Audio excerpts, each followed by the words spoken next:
Daniel. Looking back at the tape, what do you think it was you guys were able to do that was as successful it was in keeping Oklahoma out of the end zone? Really holding the RPO down. Like, we held the RPO down a lot. Like, and then stopping the run, for real. Two good things we did. We could have played better, but I think we played a pretty good game on defense. Playing at Utah State, what do you tell the guys about going out there and mountain time and all that, and the fans, the atmosphere, that whole situation?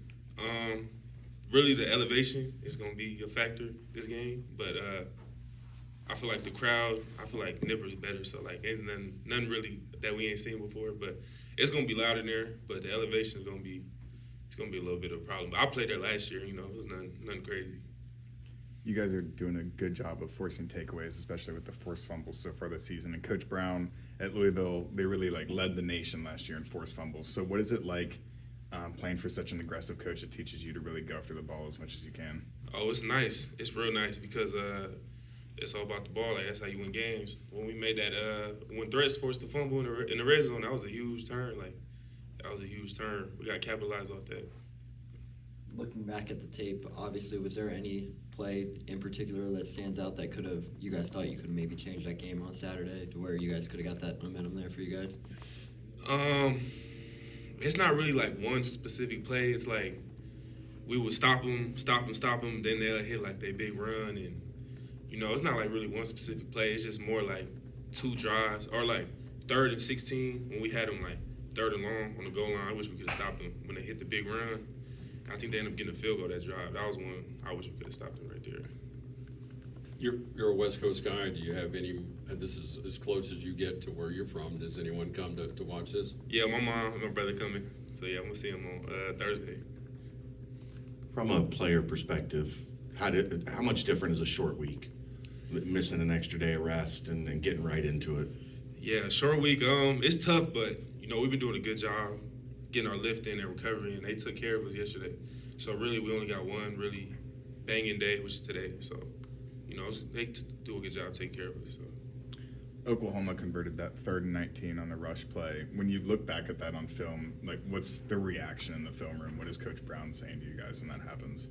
We fitted every gap perfectly. Like, every gap was fit. We got too thick on the man. Like, we got too thick on the man, and then the guard swallowed him, and then that's how it hit. But we was all gapped up. It's just a little technique thing. Like, it wasn't really a problem like call, but it's a little technique. But that could get fixed easy. They have a linebacker over there that you played with last year. I can't pronounce his name because I can't pronounce Bong Pachon. Yeah. So how was that playing against a former teammate and going back out there? Or have you guys been texting back and forth? Any communication, or do you even get along? Yeah, no, that's my guy. I called him. I said I might have more tackles than him at the end of the game. So, yeah, that's my guy. But he a good player. I want him to. We gotta run the ball at him too. See what he made of. He a good player though. That's my guy.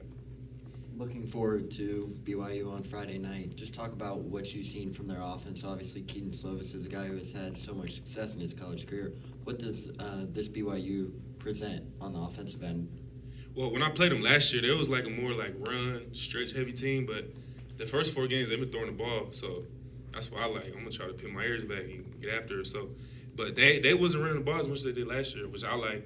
But they counter, stretch, they like to chip a lot on the way, but cool offense. Nothing we ain't seen before.